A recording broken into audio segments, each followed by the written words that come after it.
Miren, tema libre. Nos decían en la escuela, no sé si a ustedes les tocó, yo soy muy viejo, mucho más que ustedes. En mis épocas, por los años 30, cuando yo hice la primaria, cuando se producía una situación como esta, bueno, que la maestra decía, tengo un vacío. Yo tenía una maestra que la recuerdo con mucho afecto, digo, hace 70, 80 años de esto que les estoy hablando, que decía, tengo un vacío pedagógico. Miren qué palabra bonita, un vacío pedagógico. No sé hoy qué tema nos toca, o no sé si corresponde que siga con el programa.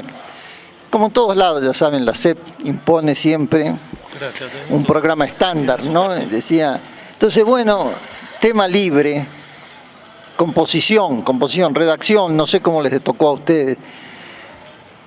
Composición, tema la vaca. Y yo iniciaba con un exabrupto, con una broma, no, un exabrupto no, decía, es un ave, yo ponía la vaca, es un ave, toda forrada de cuero, con las patas tan largas que le llegan hasta el suelo. Y así tuve que repetir como el cuarto grado como 5 veces porque la maestra me castigaba con ese chiste, nunca entendió que era una broma. Bueno, este fue el texto introductorio nada más. Miren, temas. No sé de qué sugieren ustedes, qué proponen, qué se les ocurre. Hay varias cosas, miren. Vamos a empezar un tema que tiene que ver con las fuerzas propias, con Morena y con el presidente, nada menos que con el presidente. Estuvieron en el Zócalo, muy bueno. Digo, por si el PRIAN y todo el estiércol mediático de la derecha que anda por ahí diciendo que no, es un gobierno que nadie reconoce, que apenas tiene una base social que la ganó de casualidad en 2018 y que por eso se sostiene. Bueno, con la demostración que hicimos en el Zócalo, por favor, quiero saber si hay otros por ahí que mueven así, sin acarreo, porque claro, el PRI, alguien me decía, bueno, el PRI en su época con el Congreso del Trabajo y la CNOP, ¿se acuerdan ustedes? Bueno, a mí siendo burócrata me agarraban de la orejita y me llevaban, pero yo sabía qué ánimo había en la gente que estaba ahí, ¿no? Qué disposición, qué nivel de compromiso tenía la gente que estaba ahí, cero compromiso, iban porque éramos empleados públicos. Yo fui empleado público mucho tiempo y decían, bueno, es que si no vas y pasan lista, ojo. Bueno, ya cuando uno le dicen así no arriesga la quincena, ¿no? Pero ahora lo que vimos fue gente militante, una plaza de la Constitución a reventar. Y con vocación militante, con corazón, con ánimo, con ganas de participar. Es nuestro gobierno, nuestro presidente, y lo defendemos. Y en esta línea quería tomar uno de los temas, digo un poquito así, siguiendo con el concepto de tema libre, composición, tema, revocación de mandato. Seguramente habló Walter antes, ¿verdad? ¿Sí?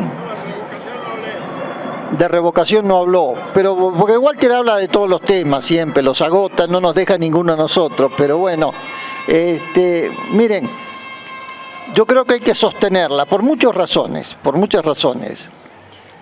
En la historia del México moderno y hasta donde tengo noticias, en el siglo XIX tampoco ningún presidente de México puso a consideración de sus votantes en la mitad de su mandato la posibilidad de que me voy a mi casa si no quieren, si no están conformes, o sigo y completo el periodo.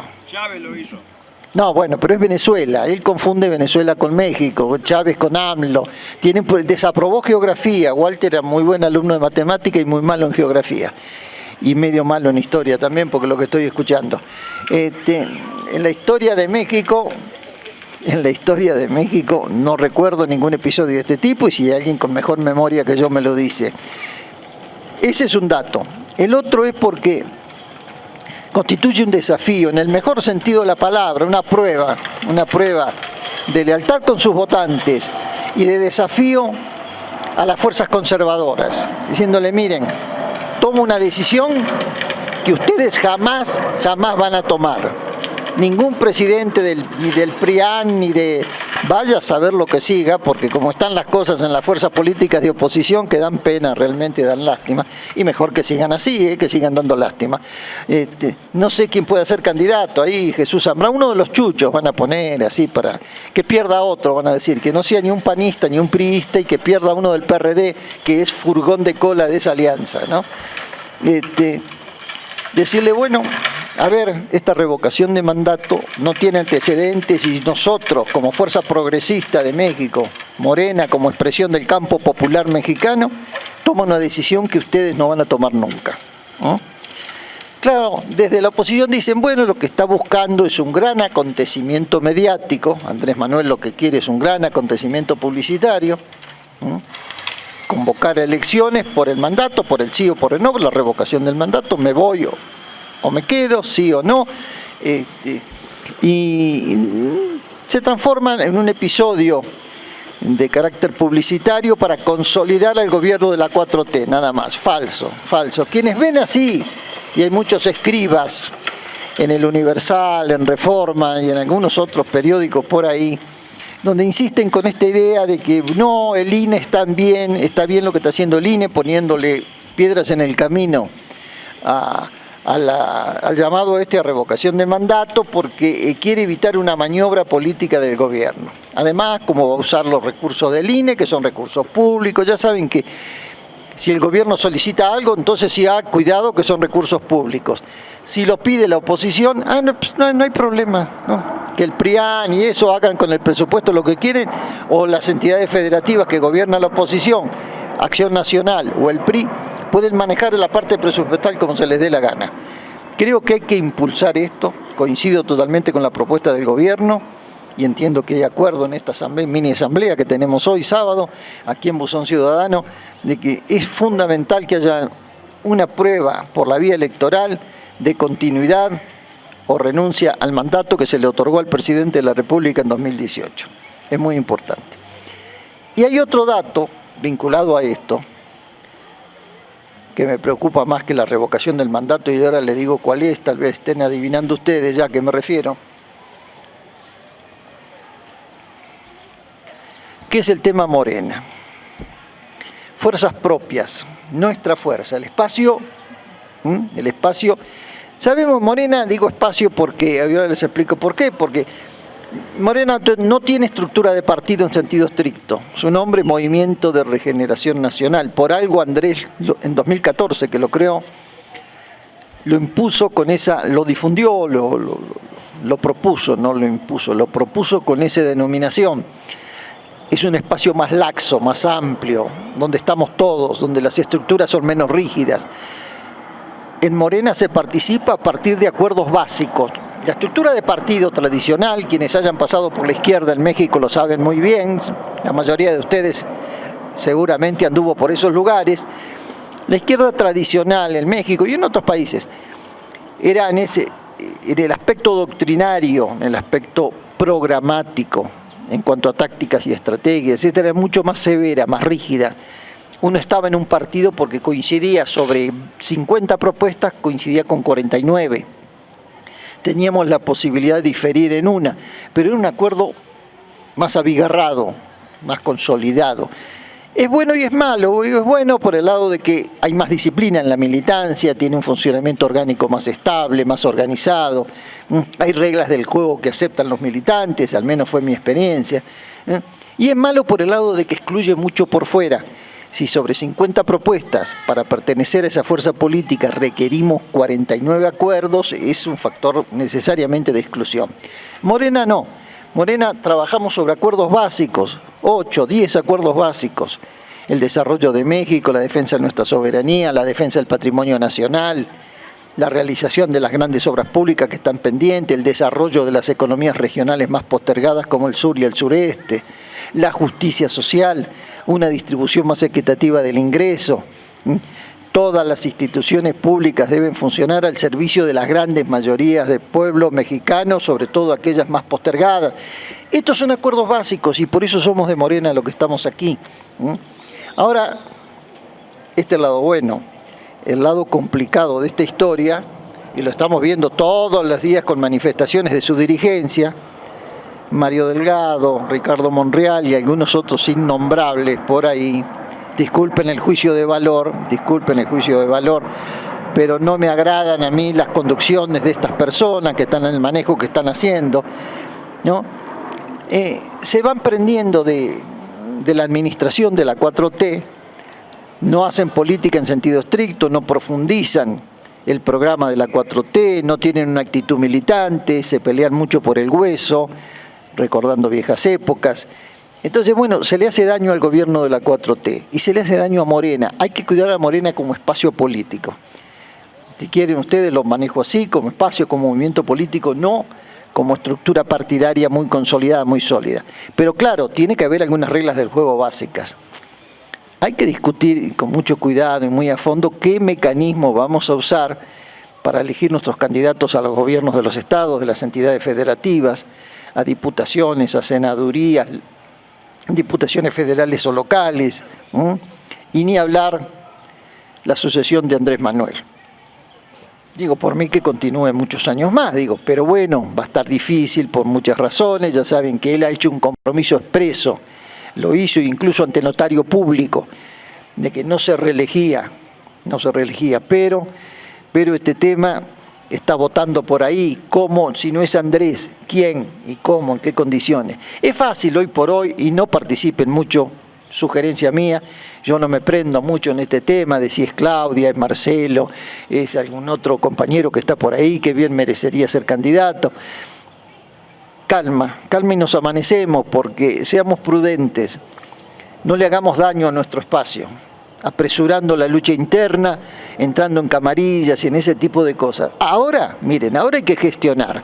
Ya nos dieron un zape. Ustedes saben a qué me refiero, un zape electoral en junio nos fue mal en Ciudad de México.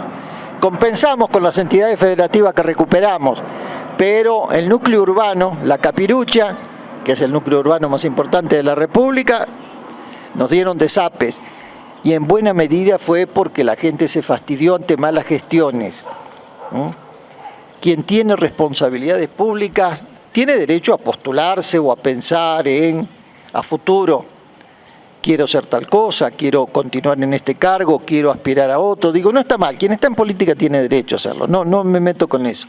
No estamos cuestionando el legítimo derecho de una persona que está en función pública a ocupar otro cargo o a continuar en el que tiene, si es posible el fenómeno de reelección o de permanencia en ese cargo. Pero quien tiene responsabilidades públicas y ejerce recursos públicos tiene que tener cuidado en el ejercicio de la función pública, en la administración, en la gestión de los asuntos del Estado. Porque es recurso de todo, porque uno vota y crea expectativa cuando elegimos un delegado o el jefe de alcaldía, o elegimos diputados locales, o elegimos un gobernador en las entidades federativas, o jefes de gobierno en la Ciudad de México. Bueno, lo hacemos con cierta expectativa, con cierto interés de, queremos que haga tales obras, lo voté por esto, creo que es más honesto, etc. Cuando eso falla, nos pasa lo de junio pasado, el 6 de junio pasado, nos dan un zape electoral, y nos pusieron la cosa de a peso, está dividido. Ustedes vieron que la Ciudad de México quedó oriente y occidente, parece que los votantes nos pusimos de acuerdo, votamos a Morena en una mitad del mapa electoral de la ciudad, y en la otra mitad se votó a fuerzas de oposición, algunas de ellas muy poco recomendables, pero por algo ganaron. Y ya no podemos decir, no, el fraude, que puede haber irregularidades, en todo proceso electoral puede haber irregularidades, pero no podemos achacar la derrota de la elección pasada en la Ciudad de México a este tema, a un problema de fraude masivo, como se hacía en las épocas del partido único, de casi único, del partido hegemónico. No, aquí hubo otra cosa. Entonces, alerta con este tipo de temas.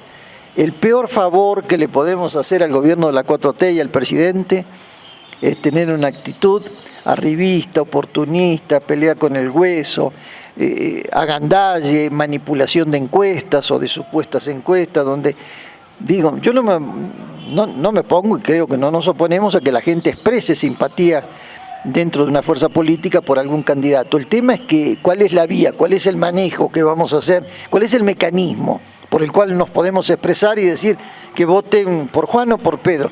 Porque si yo salgo a la calle, puede ser gente honesta. Digo, yo salgo en este barrio y hago una encuesta. Digo, a ver, Juan o Pedro, ustedes deciden, vecinos, ¿quién postulamos en la alcaldía Benito Juárez? ¿Quién? Y si está votando gente de Acción Nacional para distorsionar el resultado, si acarrea gente el antiguo PRI para también distorsionar resultados, sacar un candidato el más chafita que tenemos, no el mejor, el más discutido, el más problemático, el menos capacitado, para meternos un candidato malo y hacernos perder la alcaldía. Cuidado con ese tipo de cosas, ¿no? Bueno, por esta vía le hacemos daño al gobierno de la 4T, le hacemos daño al presidente López Obrador. Andémonos con cuidado, digo, no son más que reflexiones en día de tema libre, así nos invitó Toño, nos dijo conversatorio, asamblea de Buzón Ciudadano, y aquí estamos. Ahora el compañero Prigolini les va a comentar otros temas. Yo quería nada más, casi a modo introductorio, hacer referencia a estas dos cuestiones. Después charlaremos de otras. Permiso, le paso al compañero.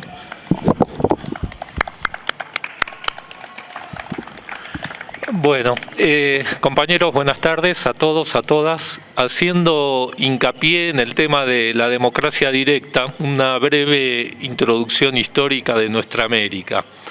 Allá por 1947, 1948, la eterna e inolvidable Evita Perón decía que le temo mucho más al frío corazón de los compañeros y a sus errores u horrores que a la ofensiva de la oligarquía. Evita tenía mucha claridad, no solo conceptual, sino era una previsora de lo que iba a venir. Insistía a su marido, Juan Perón, que no confíe en sus camaradas de armas, que el golpe podía venir por ahí tarde o temprano, que las armas las tenía que tener el pueblo. Tiempo después murió Evita de un cáncer a una edad muy joven, a los 33 años de edad, en 1952, y efectivamente en 1955 vino el golpe contra el mejor gobierno que hayamos tenido los argentinos en los últimos 70 años, además de los 12 años de Néstor y Cristina Kirchner. Afortunadamente, nuestra América vivió también pasos a favor, como fue la Revolución Cubana de 1959, donde Fidel, acompañado de grandes cuadros políticos como el Che, como Raúl, como Camilo Cienfuegos, no solamente hizo una revolución, sino que concientizó a las Fuerzas Armadas cubanas. Las Fuerzas Armadas cubanas llegaron a un nivel de conciencia que dieron su mejor ejemplo en la batalla de Playa Girón en 1961, sacando a cachetazos limpios, por no decir otra cosa, a los gringos invasores con mercenarios cubanos.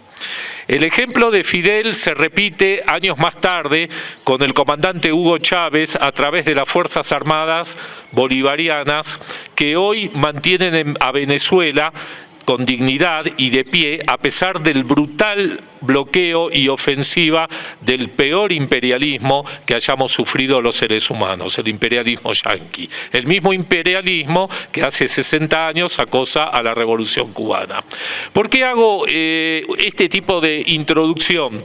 Porque hemos tenido muchas desgracias en América Latina, pero no solamente por la ofensiva de la derecha, por la ofensiva del imperialismo yanqui, por la ofensiva de las oligarquías. Hemos tenido desgracias que tuvimos que sufrir por errores propios que nos llevaron no solamente a 40, 50 años de sumisión a nuestros pueblos, sino que también a las peores condiciones económicas y sociales que vivimos en Latinoamérica. Es el caso de Centroamérica, es el caso de Sudamérica y bueno, acá en México sabemos de qué hablamos porque también lo hemos sufrido hasta que tuvimos afortunadamente la luz de la votación del pasado 2018.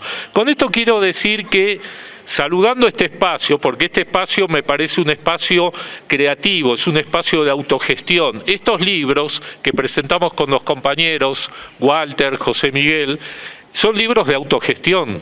Son libros que se realizan a través de la creatividad, a través, digamos, de la gestión propia. Y esto es la democracia directa. La democracia directa somos los ciudadanos de a pie que fiscalizamos a nuestros gobiernos. Y cuando hablo de fiscalizar, me refiero a lo que un poco decía recién con palabras elegantes José Miguel en cuanto al deterioro de Morena.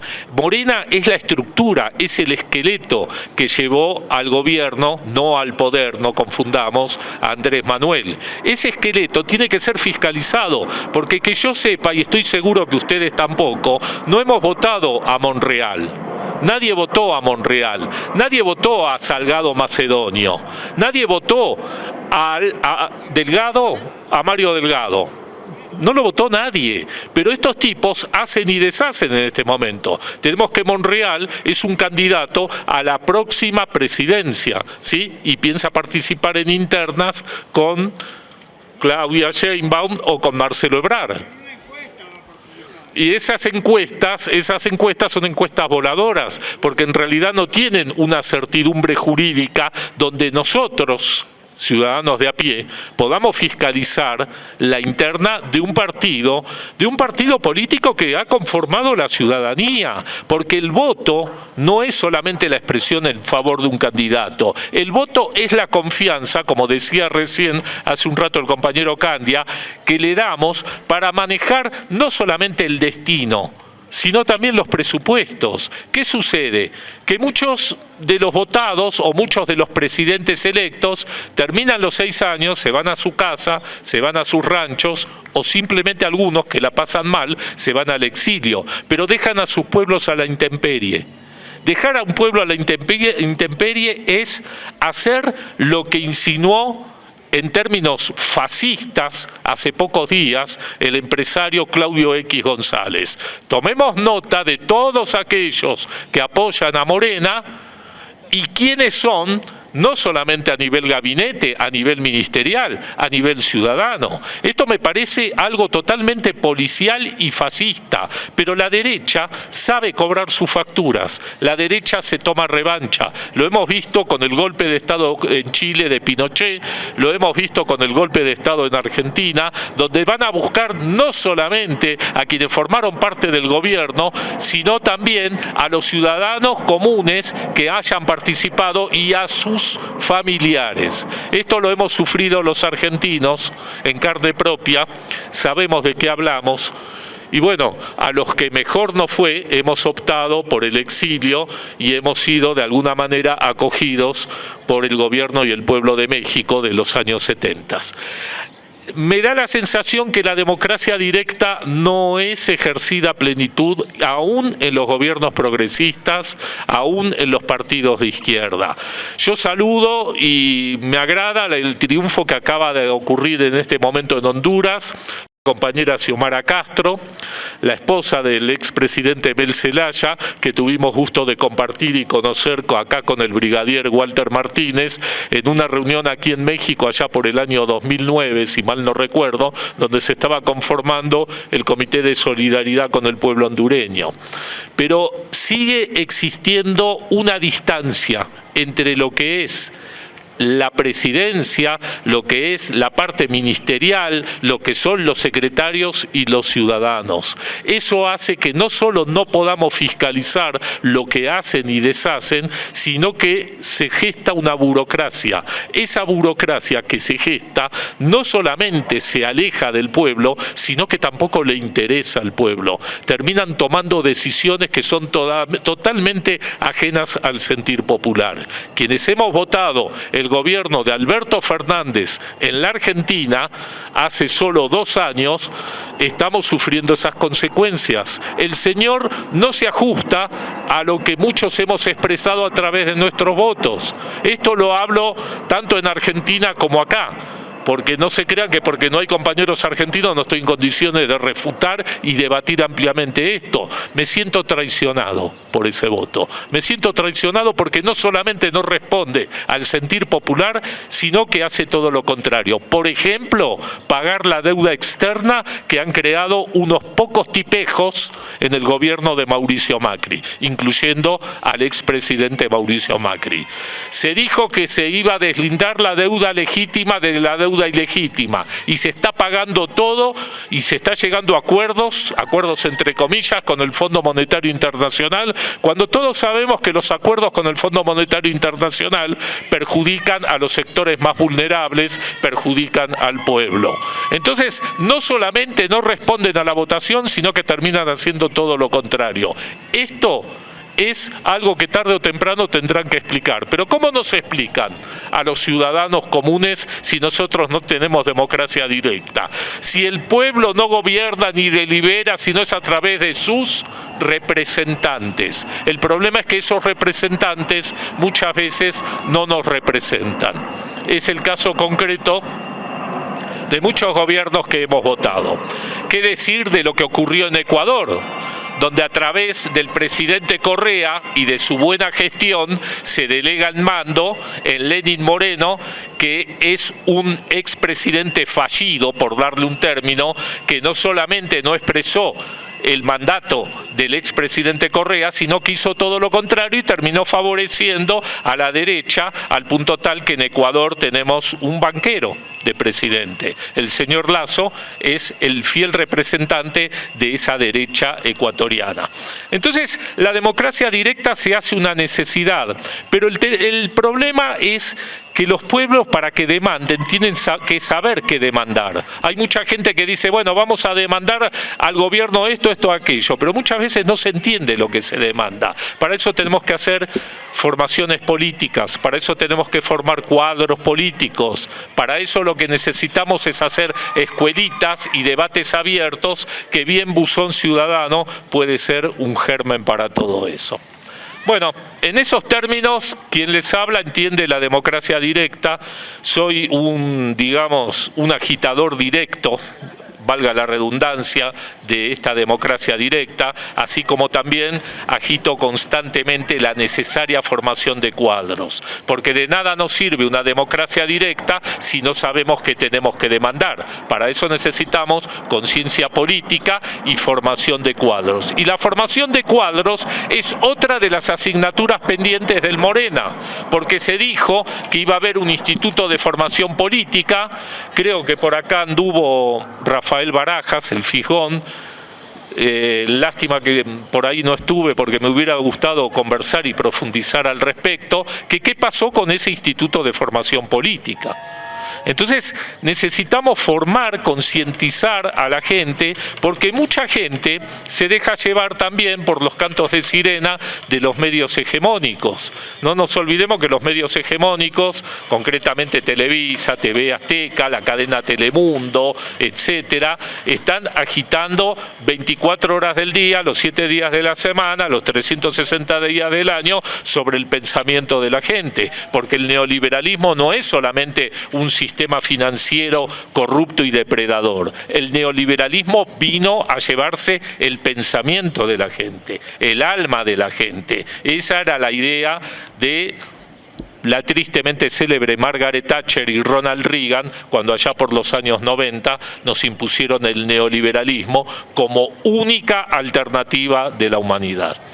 Por lo tanto, estoy totalmente a favor de la democracia directa. Insisto en la formación de cuadros políticos de abajo hacia arriba, siempre desde los sectores más vulnerables, desde los ciudadanos comunes, desde aquellos que no tenemos ni podemos fiscalizar muchas veces las obras de nuestros gobiernos, no porque no estemos al tanto o porque no nos informemos a través de diferentes lecturas, sino porque no somos escuchados, simplemente.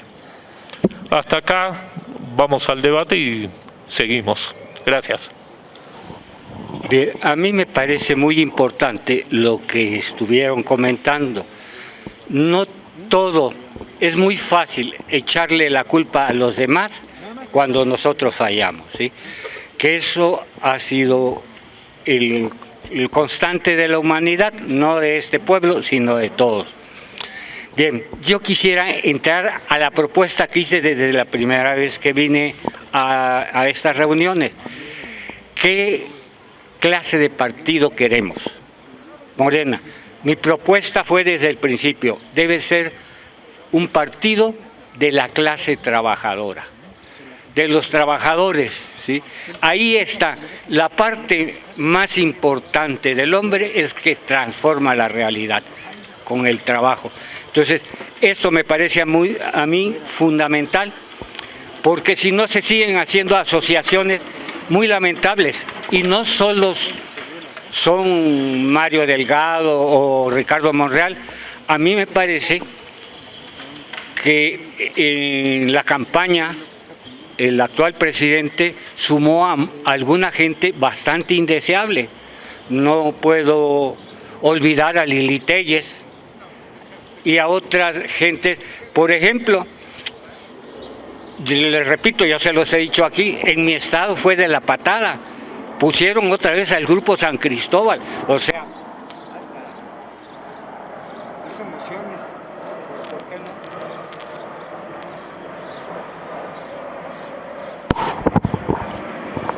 sí, y sí hemos visto que en las pasadas elecciones hubo también esa intención de ir sumando a gente que no está en el mismo barco, no estamos en la misma nave. Entonces yo creo que hay que ser muy cuidadosos, ¿sí? Ya se mencionaron los casos más notables, Monreal, en fin, algunas de estas gentes, pero sí tenemos que hacer, para mí, centralizar. ¿Qué significa una cuarta transformación? Perdón, pero no hay vuelta de hoja, lo dije desde la primera vez, una constitución, porque las tres anteriores son constituciones de puros hombres. No participó una sola mujer en ella. Entonces, pero no solo es la única razón, sino la sociedad ha tenido grandes cambios y nos esperan unos mayores todavía, de tal suerte que yo creo que el oficio de periodista va a desaparecer ahora con las redes, las líneas, ¿sí? Entonces, sí se necesita un gran esfuerzo, pero sobre todo una gran definición hacia dónde debemos de ir. ¿Sí? Y creo que no hay ideas más frescas en la actualidad que las que expresó Carlos Marx en su tiempo. Gracias.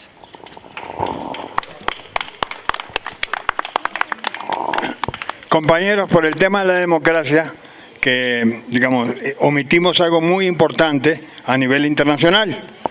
Hace 2 domingos, el domingo creo que fue 21, ¿no?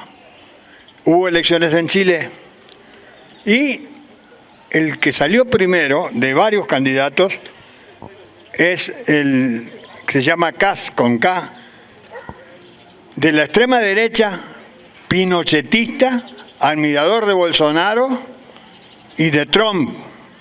Los padres eran nazis que emigraron a Chile, como muchos nazis que tuvieron sobre todo el sur de Chile. Ganó por 2 puntos al de la izquierda, apoyados por el Partido Comunista, Gabriel Boric. Bueno, ya se asustó tanto el pueblo que ahora va a haber segunda vuelta el domingo que viene. No, el domingo 19. 19 de diciembre. ¿Qué pasa? Ya las encuestas, ya el centro ya va a votar por Boric, y además votó la mitad de la población. Ahí están mis colegas ahí. Bueno, votó la mitad de la población, porque hay mucha gente que está hastiada de los partidos políticos. Y me acuerdo el 19, unas marchas tremendas de millones y millones, y muchos de ellos no votaron, porque no quieren votar por los partidos. Pero ahora, con el peligro que vuelva un pinochetista, de primer grado de parentesco con un nazi y su padre, y apoyador de Pinochet, Bueno, mucha gente de ellas va a votar y ya las encuestas dan que Boric tiene más o menos un 13% adelante. Y ojalá.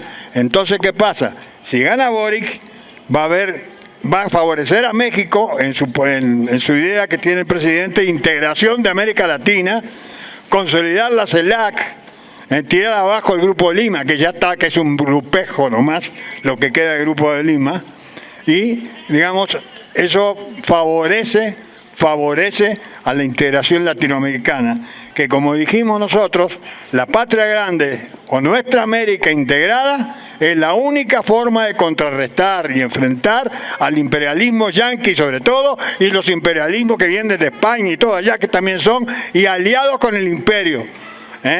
Aliados con el imperio es una vergüenza.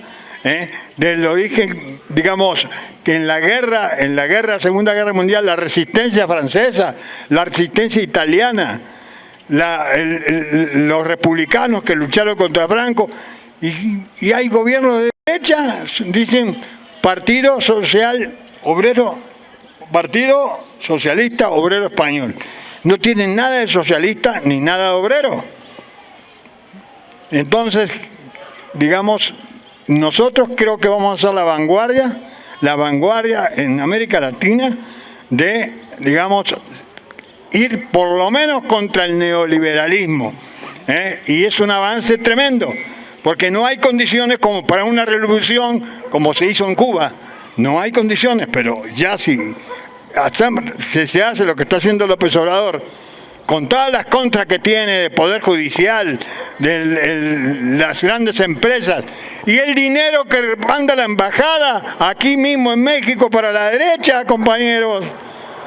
Ahí como mandan a Cuba, cuando el día que hicieron, creo que fue el 15, querían hacer una manifestación contra Díaz Canelo, contra la Revolución Cubana, le mandaron dinero. ¿Y qué hicieron los cubanos? Como vieron que no había posibilidad, se quedaron con el dinero y no hicieron ninguna manifestación. Y nosotros estuvimos ahí frente a la Embajada de Cuba, como 200 o 250 personas enfrentando, porque en todas las embajadas del mundo, sobre todo en España, los gusanos cubanos fueron a protestar contra el régimen revolucionario. Y nosotros enfrentamos a esto, los dejamos chiquitos ahí, no los dejamos ni hablar. Eran como 30 y nosotros éramos 250. Hicimos uso de la palabra, hasta bailamos ahí el son cubano. Bueno, compañeros, quiero decir que Chile es importantísimo, hay que estar a la expectativa el domingo 19 de diciembre para que gane Boric, apoyado por el Partido Comunista y lo que se llama el Frente Amplio de Chile. Muchas gracias. Bueno, vamos. Buenas tardes, compañeros. Yo creo que yo voy a tocar nada más puntos muy aislados, porque yo creo que ya han tocado las partes más importantes. Y quiero hacer recalcar que una de las tácticas de la Cuarta Transformación es la separación del poder económico del poder político, porque siempre se había dado una maraña que, aunque se manifestaba abiertamente, nunca se había visto con tanta claridad cómo es que las grandes oligarquías manejaban a todo nuestro país, como lo siguen manejando.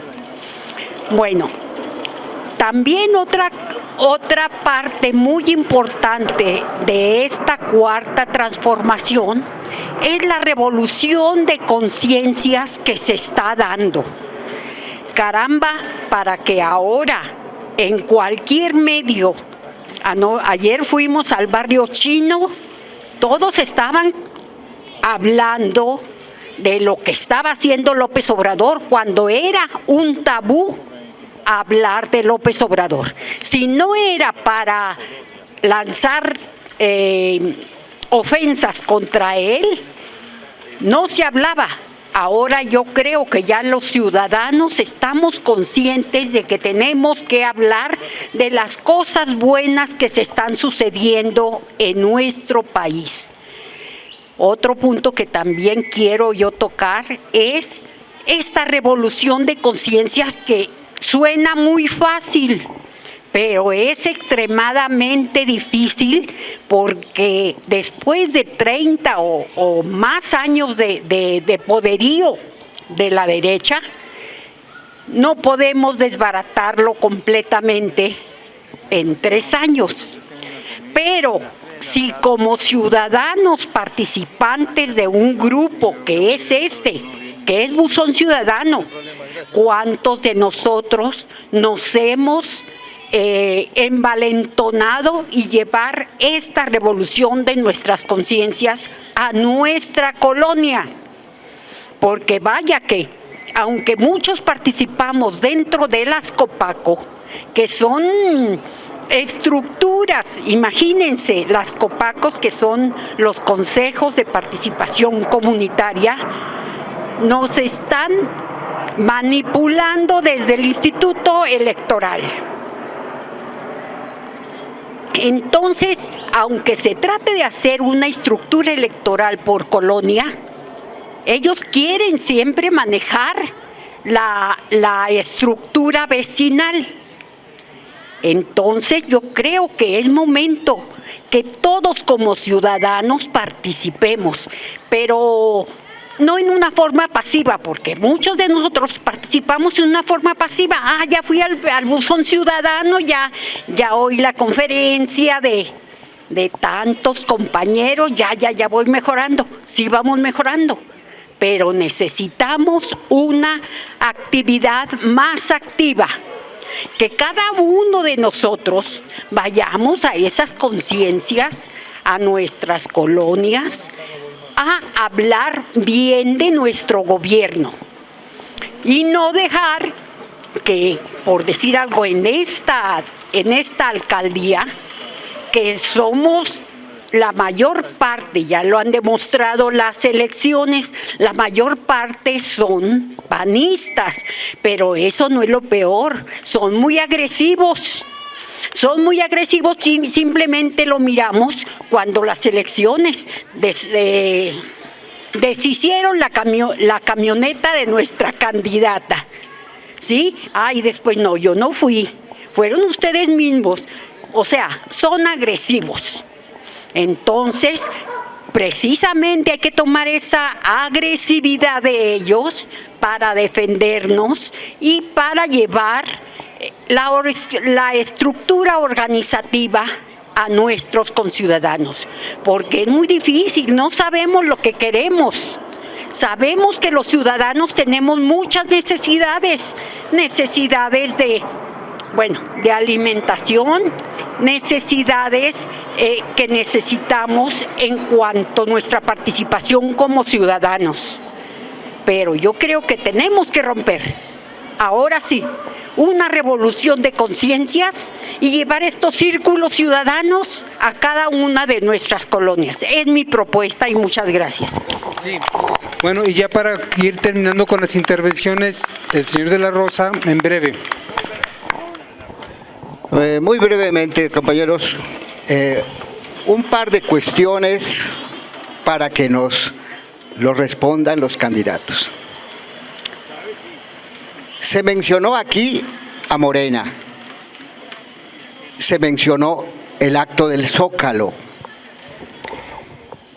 y yo, perdonen que hable en primera persona, acudí al Zócalo en el metro, viajé en metro, no había un carro que me llevara. El metro se vació, prácticamente se vació en Metro Allende.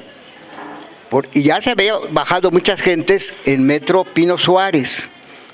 Es decir, la gente, lo que quiero hacer notar es que la gente acudió, el Zócalo estaba lleno de gente que acudió voluntariamente. Había unos pocos camiones de gente que vino de los estados, pero la gente acudió libre y voluntariamente.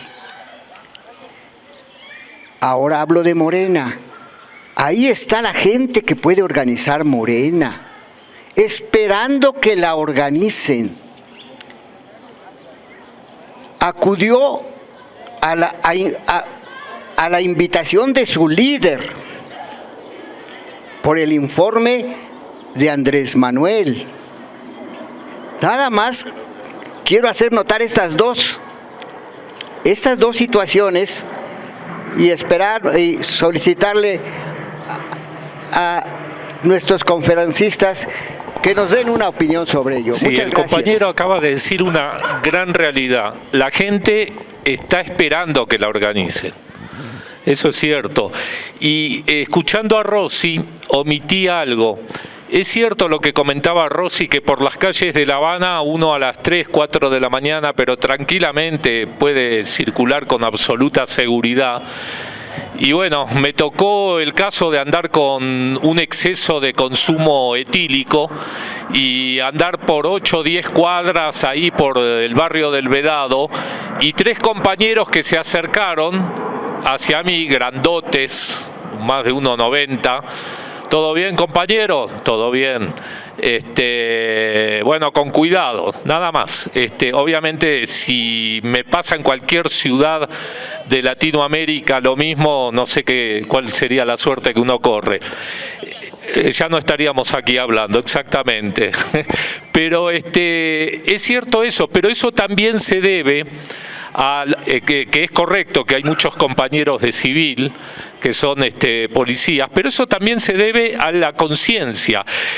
Cuando Fidel y el Che arriban de Sierra Maestra, el pueblo cubano, lamentablemente, consecuencia de la dictadura batistiana y de épocas pasadas de dominio yanqui, tenía un alto grado de analfabetismo. Lo primero que hicieron fue alfabetizar a su pueblo y posteriormente concientizar a su gente. Por eso insistimos tanto en este espacio y en otros lugares sobre las escuelitas políticas, la formación de cuadros, porque no estoy inventando nada, no estoy creando nada nuevo, estoy imitando el gran ejemplo cubano de los CDRs, los Comités de Defensa de la Revolución. Un comité por cada municipio, un comité que podemos hacer acá en la Ciudad de México por cada colonia. ¿Qué pasaría si nosotros tenemos en la colonia postal un comité de base y esto se repite por cada una de las colonias que tenemos en esta gran ciudad, y esto se da después a través de un coordinador de municipio que a su vez fiscalice a quienes están en la delegación? Entonces, me parece que tendríamos cuentas mucho más claras, que tendríamos balances no maquillados de esa manera, y podríamos tener una democratización directa y llegar así a las altas esferas. No es algo que esté inventando yo porque lo propongo acá en las opciones al neoliberalismo como una creación nuestra, sino una réplica de lo que los cubanos han hecho y han tenido bastante éxito en estos 60 años de lo que a mi juicio es una excelente democracia. Dos comentarios, compañeros. Miren, nos han rebautizado. Nosotros éramos hasta hace poco Buzón Ciudadano y ahora somos Buzón Cuidadano. Alguien nos hizo el chiste acá de cambiarnos una letra de y no, bueno, puede ser para el 2022 que seamos Cuidadano en lugar de Ciudadano, no importa. El café acá sabe más rico. No vayan a comprar esa taza que dice PRIAN, PRD, por favor, o Frena. En el centro vi un lugar donde venden tazas de Frena. El café en con el Cuidadano sale mejor, ¿eh? Nada más, era anécdota. En relación a lo que dice el compañero Prigo y a lo que decían los compañeros que intervinieron, bien todos, Rossi, el compañero médico, el compañero que hizo una excelente exposición histórica al inicio de la charla de hoy, todos los que hablaron, las dos compañeras, en fin. Quería decirle eso, miren, los procesos sociales, como bien decimos, cuando son auténticos, son de abajo hacia arriba. Este es como la levadura. Cualquiera que haya visto cómo se cocina, cómo se le agrega levadura a una masa para hacer cierto tipo de pan, no otros, los que no tienen levadura quedan muy chatitos, pero los que tienen levadura levantan, se da en condiciones muy especiales. Las 3 transformaciones que mencionó Rossi, la 4ª transformación que está en marcha, tienen que ver con movimientos sociales, la independencia, las reformas juaristas, la revolución y ahora el gobierno de la transformación que impuso el presidente López Obrador. Ahora hay que darle sustento. Si nos quejamos mucho de ciertos dirigentes que tenemos en Morena, bueno, participemos, ¿no? Esta propuesta de los comités vecinales, hay que retomarla. En alguna época, ustedes se acuerdan que hubo un regente acá en Ciudad de México, para los que somos muy ancianos y nos acordamos, ustedes no seguramente, pero hubo un regente que se llamó, cuando había regencia, no había jefatura de gobierno y no se votaba para autoridades de la Ciudad de México, cuando todo era así. En esa época hubo un regente que se llamó Carlos Jan González, un empresario muy reconocido del grupo Atracomucho, una región del municipio del Estado de México. Y por ahí venía este señor y creó, impulsó, yo recuerdo haber incluso medio participado, no lo hacía con mucho gusto porque las coincidencias políticas no eran demasiadas, ¿no? Los comités de manzana, pero claro, estaba todo el dinero del PRI atrás, todos los recursos del gobierno del Distrito Federal de esa época, ¿no? La regencia ponía mucha lana, pero tuvo cierto éxito en algunas barriadas humildes donde la gente pudo proponer, sugerir obras públicas que el gobierno después cumplió o tuvo que cumplir tal vez de mala gana, pero las hicieron. Bueno, hay que retomar esas experiencias, no lo malo, lo bueno de esas experiencias e impulsar comités barriales. Es fundamental eso. Y el otro tema que ya se ha mencionado aquí, estamos todos de acuerdo, darle cierta formación a nuestros militantes, saber qué es el imperialismo, qué es la gran oligarquía, la gran burguesía, quién es Claudio X González. Yo les pregunto a ustedes. Digo, pues una mala persona, estamos de acuerdo, un mal bicho. Xicoténcatl, dice allá el compañero, Claudio Xicoténcatl González. Bueno, un mal bicho, Claudio Javier, escrito Javier con X, también no sé, digo, casi no me interesa. Pero bueno, ¿qué sector de la oligarquía empresarial mexicana expresa ese señor? ¿Quién es? ¿Qué empresas tiene? ¿Quién es Bailieres? ¿Quién es Slim? No quiere decir que salgamos a matar oligarcas mañana, no se debe hacer por ahora, pero aguas, sepamos quiénes son nuestros enemigos y sepamos quiénes son nuestros amigos, ¿no? No elijamos a la Lili Telle que se nos dio vuelta y ahora está contra el matrimonio igualitario y contra la interrupción legal del embarazo y contra todas las causas nobles, no. Tengamos cuidado, pero participando podemos ser un reaseguro de que nuestros candidatos para el 2024 sean los mejores y no el que levantó la mano apresurado a agarrar el hueso. Estas reflexiones como cierre en la jornada de hoy, yo no sé si en este diciembre, ahora le pregunto a Toño y a Rossi que andan en estos rollos, si tenemos otra reunión en diciembre o si no nos estaríamos despidiendo hasta el 2022. A ver qué dice Toño.